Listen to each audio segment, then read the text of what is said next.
And then Laura, if you want to introduce Cyndee and Yes, there. my pleasure. Cyndee McGuire joined Monadnock as our president and CEO in 2014, and she will be completing 8 years of service very soon, which is just astounding. Cyndee has been in the healthcare field all of her career.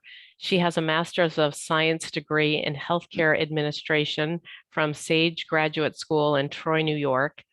She is certified as a healthcare quality professional and is a fellow with the American College of Healthcare Executives. Cyndee currently serves as the immediate past chair of the New Hampshire Hospital Association she's past chair of the Hospital Association, and she's the current chair of the Hospital Association Advocacy Task Force and a member of the Rural Hospitals Regional Policy Board #1 for the American Hospital Association. Cyndee has served on the Peterborough Players Board, and she recently joined the Rivermead Board of Directors. She and her husband, Harry, reside in Peterborough. Cyndee's mantra is do what is best for our patients. She embodies our hospital's values of compassion, collaboration, honesty, and respect. Cyndee is truly all in for MCH, and we are so lucky to have her as our leader. One small example of her dedication, and I know she won't like me saying this, but I'll say it anyway, is that on Sunday, she delivered meals for our weekend staff because our cafeteria isn't open. And tonight she's rounding on the evening staff with beverages and words of appreciation. Cyndee inspires us all to give it our all, and I'm happy to have her here to share some things with us. Oh, you're on mute, Cyndee. Mute, the word of the last 2 years. We're always on mute. Thank you all very much for inviting me, and I'm delighted to be here and share with you a few updates from MCH. I think certainly our focus over the last couple of years anyway has been on the pandemic and the impacts there. But before I go through that, just let me thank each and every one of you and your club for all of your support. You've been there right by our side, I think, many times, handing out masks, making donations. Most recently, the cookies. I know the staff will appreciate those. There are many times they can't really get a break or, get down to the cafeteria. So it's nice to be able to bring things in and support them. And also for your major financial contribution to MCH. We're really very grateful to have a partnership with all of you, and we can't do it, excuse me, we can't do what we do alone. And we have a very giving and supportive community. So I thank you for that. I hope all of you and all of your families have stayed well and are staying well through this really difficult time. I don't know about all of you, but I'm sort of tired of wearing a mask all the time. We have to here in the hospital, but it's the best thing you can do to protect yourselves. You probably know right now that the most prevalent variant is Omicron. You hear about it every day, I'm sure. We've just been through what I would consider the peak of this most recent surge, which began shortly after Thanksgiving. It's starting to feel a little bit now like we're beginning to plateau, and the predictive models, at least for New Hampshire, show us starting on a decline. Probably over the next couple of weeks, we'll get down to somewhat more manageable numbers. I'll give you some of those numbers in a minute. Our beds in the hospitals across the state and here at MCH continue to be very tight and very difficult to staff.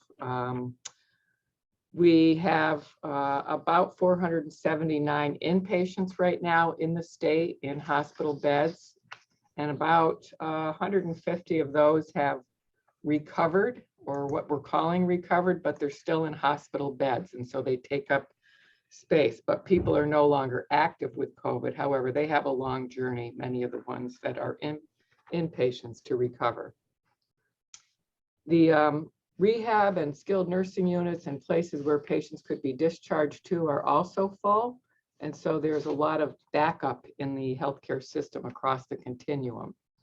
We have daily calls with our colleagues across the state, both CEOs, chief medical officers, chief nursing officers, and multiple times a day calling each other to find locations for our patients.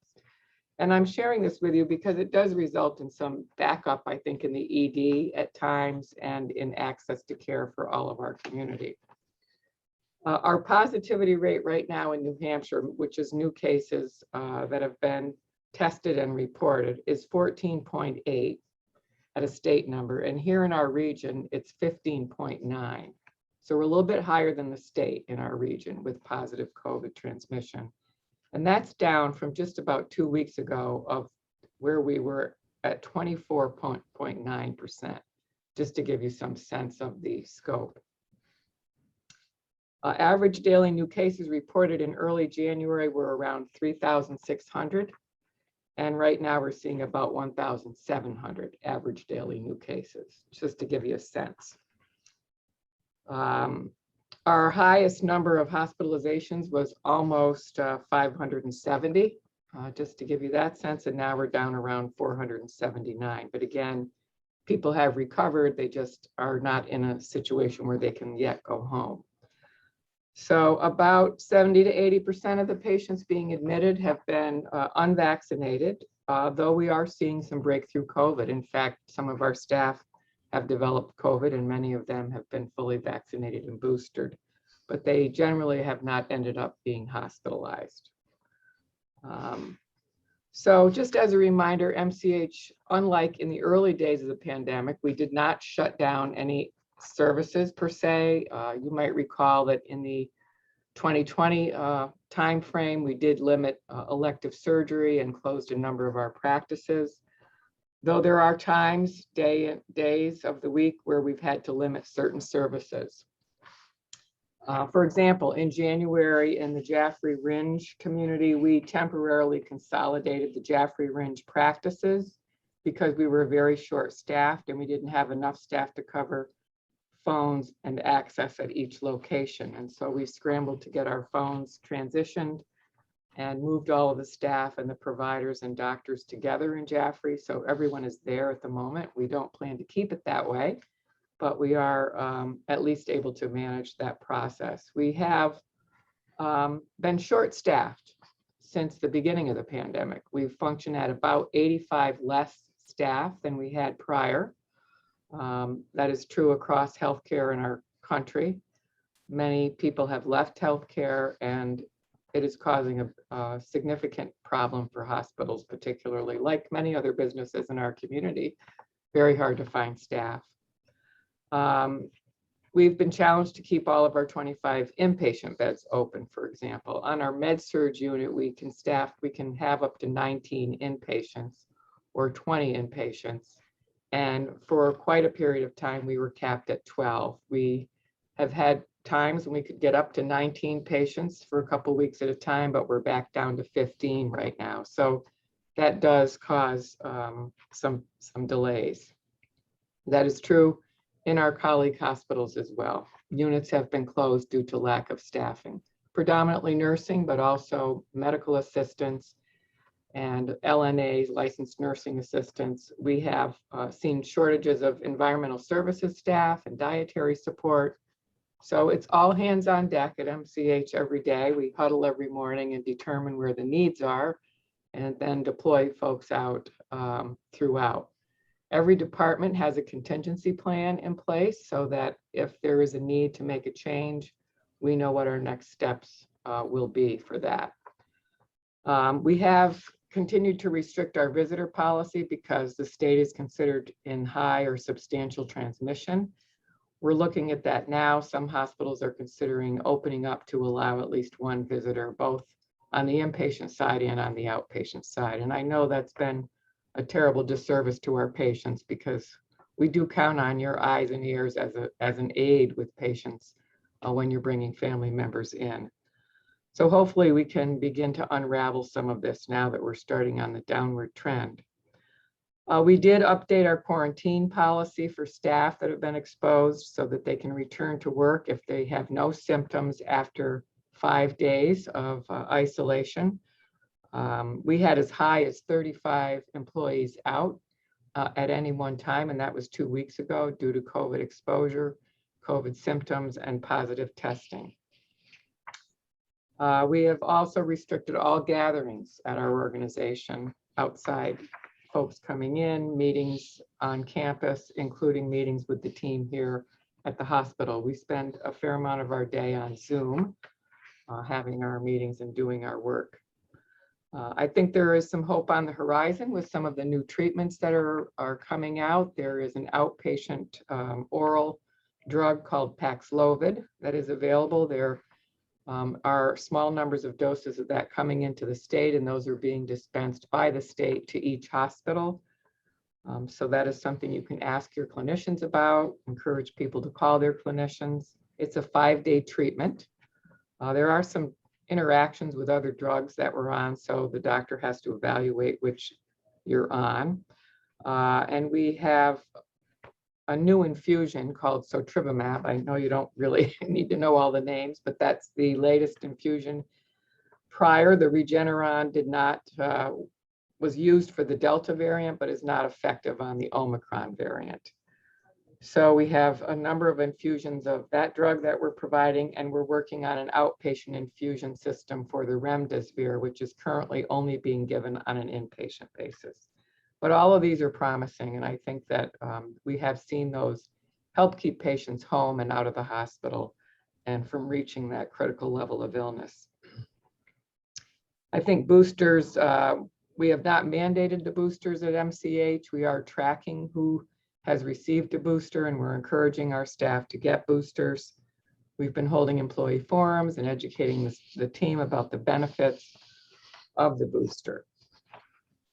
And then I think just last but not least, we developed a community dashboard that we're sharing weekly with our legislators, our town administrators, and our community representatives, which really gives a quick status report about what we're seeing at MCH. Much of this data that I've just shared with you is on that report, but it does help our community leaders understand what we're seeing across our towns. And then our rehab department is working on a post-COVID rehab program. Many of the patients have long-term pulmonary symptoms, and so as an extension of our pulmonary program here at MCH, we are working on putting that together. As a result, hopefully our patients will have quicker recovery times from COVID when they have it. So that is my quick update on COVID. I also wanted to let all of you know that we've had quite a bit of success with recruitment over the last couple of months, and we have a number of clinicians joining us in the spring. We have added 2 nurse practitioners for behavioral health, a nurse practitioner for Antrim, 2 internal medicine female physicians joining Monadnock Internal Medicine in the spring, a new pediatrician beginning in April, and a new orthopedic surgeon coming in August of 2022. And he has a fellowship in spine surgery and some special orthopedics. And then we also are adding pain management physician assistant or nurse practitioner in support of Dr. McNamara. So lots of movement there, and we're excited to be able to bring some new clinicians to our community. And then last, I just wanted to mention our work with Dartmouth Hitchcock Health and our health system, Granite One Health. It's been a very long journey, more than 2 years now. We started down the path of combining those 2 health systems.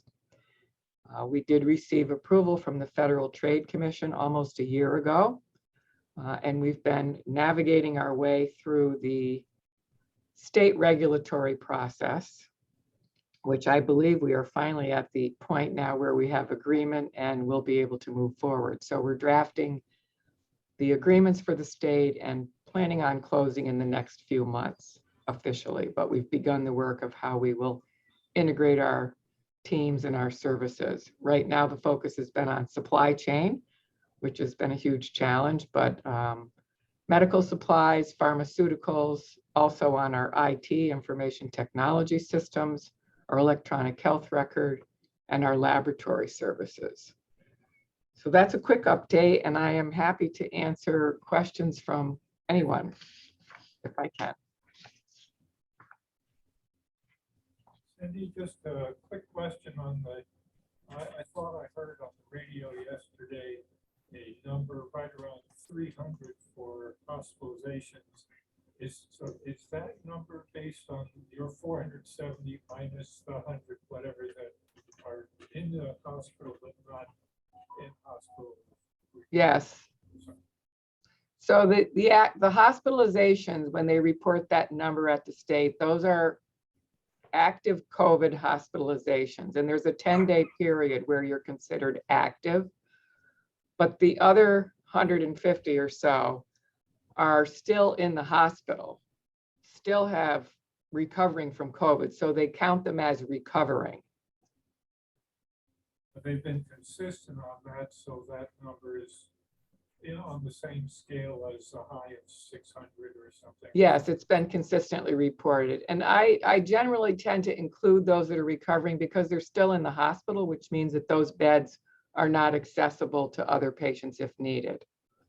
And, I think the country's been dealing with this, but particularly New England, we've transferred patients from ERs in our state, New York, Connecticut, Rhode Island. We even had a suggestion one time to send somebody to Kansas, which is just crazy. So because of the bed shortages, I think we do continue to count those that are still in beds, but not active COVID per se.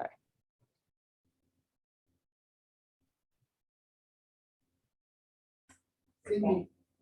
Yep. Oh, with the Omicron version, does somebody gets that, can they get it again, or do we know that once you've had it once, you'll? I believe that you can get it again, Paul, though it does add to a higher level of immunity. It's just such a unknown right now. And we are testing, of course, but not everyone is tested, every day. So it's really hard to know what the true number is. Yes. A question about the hospital's relationship with the Catholic Medical Center when it comes to heart patients, Cardiac patients. cardiac patients, yes. Well, currently we have a full-time cardiology practice here on our campus, Right. which is a CMC practice. Okay. Okay, and so we have a contract with CMC for those physicians to be here. When there is a need for cardiac care, hospitalized cardiac care, we do send patients to CMC, but we've also sent them to Dartmouth and other organizations. Okay, so And those doctors provide consultative services on the inpatient unit and to the ED, emergency department. okay, is with the merging of the hospital to Granite State and the Dartmouth Hitchcock, how will that affect your relationship with the Catholic Medical Center? Our relationship with Catholic Medical Center will remain much the same. Catholic Medical Center is currently part of that Granite One Health system. So Granite One Health, which was formed in 2016, is Catholic Medical Center, Monadnock Community Hospital, and Huggins Hospital up in Wolfboro. And so we will retain that relationship with Catholic Medical Center and have access to more resources, because as Dartmouth and CMC kind of work together, they're going to be building a lot more access to care, more specialties in the Manchester and in our region. Right now, there are 3 group practices that are Dartmouth group practices in Nashua, Manchester, and Concord, and all of those clinicians will be part of our system. So we'll have access to a lot more. Dale? So is that the big benefit of the of joining that system, is just access to more resources? It's one of the most significant benefits, I would say. We have struggled with recruitment for a small hospital. We also struggle with things like information technology. I mean, our systems are just not as sophisticated as what the big hospitals have. The electronic health records, for example, here at Monadnock, to afford a system that is as robust as what the larger organizations use would be multiple millions of dollars. We just wouldn't even be able to do it.